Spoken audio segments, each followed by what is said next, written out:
Hey everyone!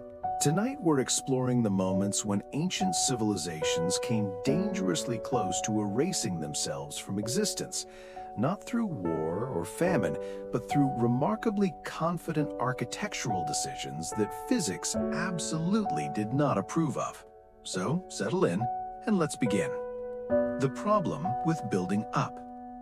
Ancient civilizations had a simple philosophy about construction. If something can be built taller, it should be built taller, immediately, without consulting anyone who understood load-bearing capacity, which, to be fair, was not a field that existed yet. The logic was straightforward. Height meant power. Height meant proximity to gods. Height meant everyone could see how important you were from a distance that prevented them from asking uncomfortable questions about your decisions. What height also meant, though nobody seemed particularly concerned about this at the time, was an increased likelihood of everything collapsing directly onto your head. Early builders believed that if a wall could support one story, it could obviously support 10 stories. This was not mathematics, this was optimism. Structural engineering existed as a concept the same way modern physics exists in a cartoon. Technically present, but mostly ignored until gravity remembered to show up. Cities built upward because land inside defensive walls was valuable. The solution was obvious: stack buildings like children stack blocks. Except children eventually learned about balance through repeated failure. Ancient builders learned about balance through repeated catastrophic collapse, and then built the same way again because tradition was more important than survival. When water management became water mismanagement. Ancient cities needed water. This was non-negotiable. What was apparently very negotiable was where that water came from and what else might be living in it. Cities built elaborate aqueduct systems, which sounds impressive until you learn they often drew from the same rivers they used for waste disposal. The river, they reasoned, was long. Surely the water cleaned itself between the sewage outlet and the drinking inlet. Rivers, unfortunately, do not share this belief. Cities also stored water in massive underground cisterns, which worked wonderfully until someone noticed the water tasted strange. The strange taste was usually attributed to minerals, seasonal changes, or divine displeasure. It was rarely attributed to the actual cause: stagnant water, bacterial growth, and occasionally the decomposing remains of whatever had fallen in and couldn't climb out. The truly remarkable part is that cities responded to waterborne illness not by improving their water systems, but by building more temples. If people were getting sick, clearly the gods needed better architecture. The water remained untouched, enthusiastically contaminated, and completely unquestioned. The confidence of ancient medicine. Ancient physicians approached the human body with remarkable certainty and absolutely no understanding of infection, bacteria, or the importance of washing hands between patients.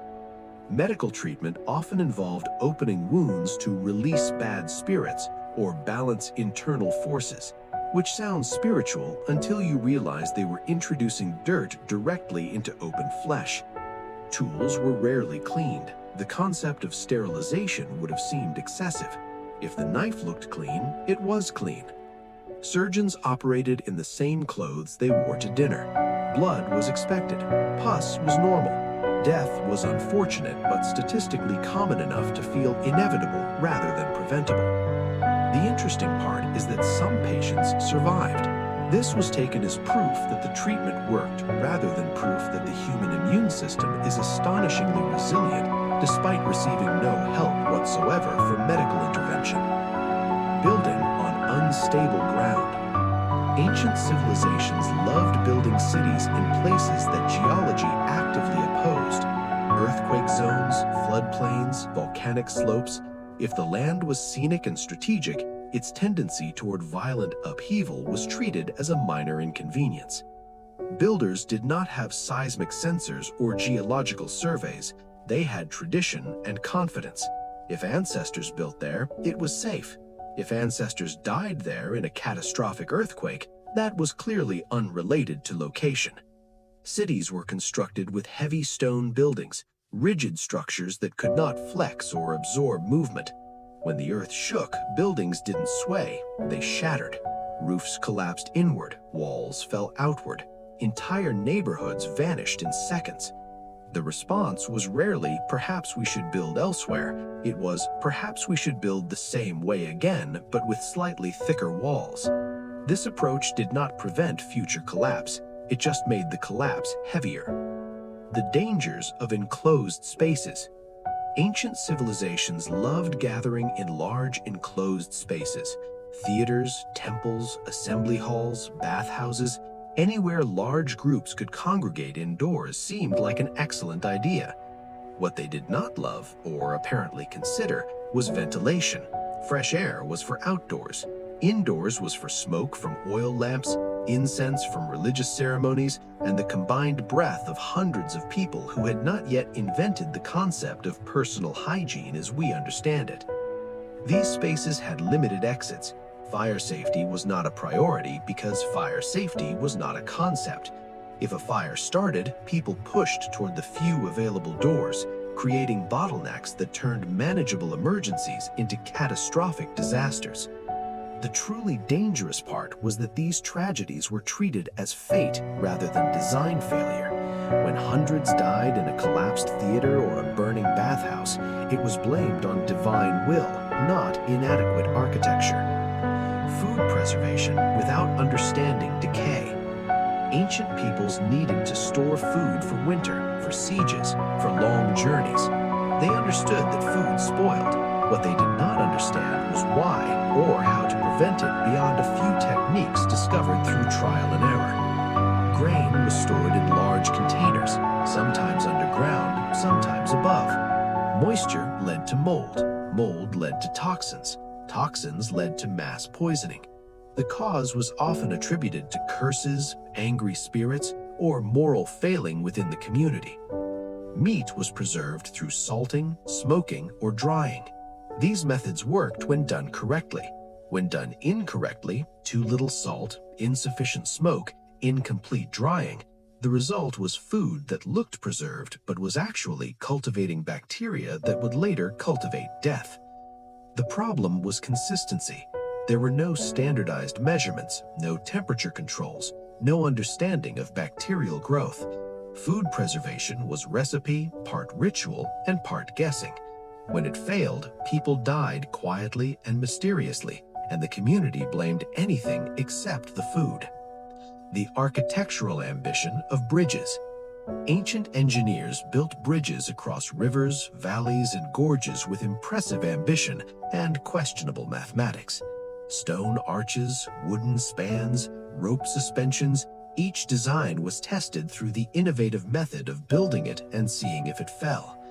The forces involved in bridge construction, compression, tension, shear stress, were understood intuitively, but not mathematically. Builders knew thick stone lasted longer than thin wood. They did not know why. They simply built and watched. When bridges collapsed, which they did with concerning regularity, the response was rarely we miscalculated the load capacity. It was we angered the river spirits.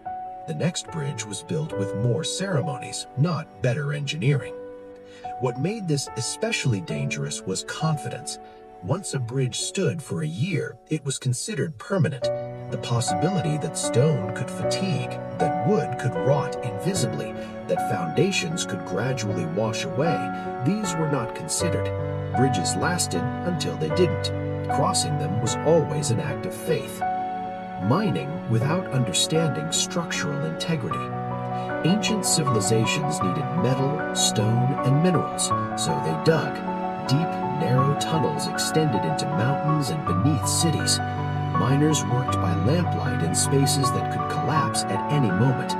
Support beams were used, but their placement was based on experience rather than calculation. If a tunnel hadn't collapsed yet, it was sturdy enough. If it had collapsed, well, that section was clearly unstable and should be avoided. Ventilation was minimal. Air grew thin. Toxic gases accumulated. Miners worked until they couldn't breathe, then left. Some didn't leave in time. This was considered an occupational hazard rather than a preventable tragedy. It's truly remarkable that cities were sometimes undermined by their own mining operations. Tunnels extended beneath buildings, streets, and foundations. Eventually, the ground simply gave way.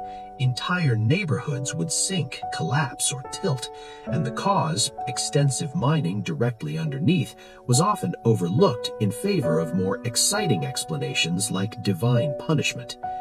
The art of poisoning yourself slowly. Ancient civilizations discovered many useful materials.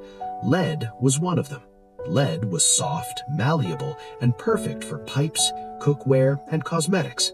It was also slowly poisoning everyone who used it. Lead leached into drinking water. Lead accumulated in food cooked in lead pots. Lead was absorbed through skin when used in makeup.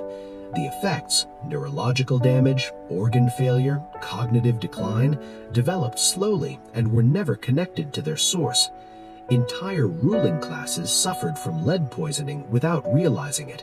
Decisions became erratic. Judgment declined. This was attributed to stress, age, or moral weakness. The pipes remained lead. The cookware remained lead. The poisoning continued, quietly and cumulatively. Other materials were equally dangerous.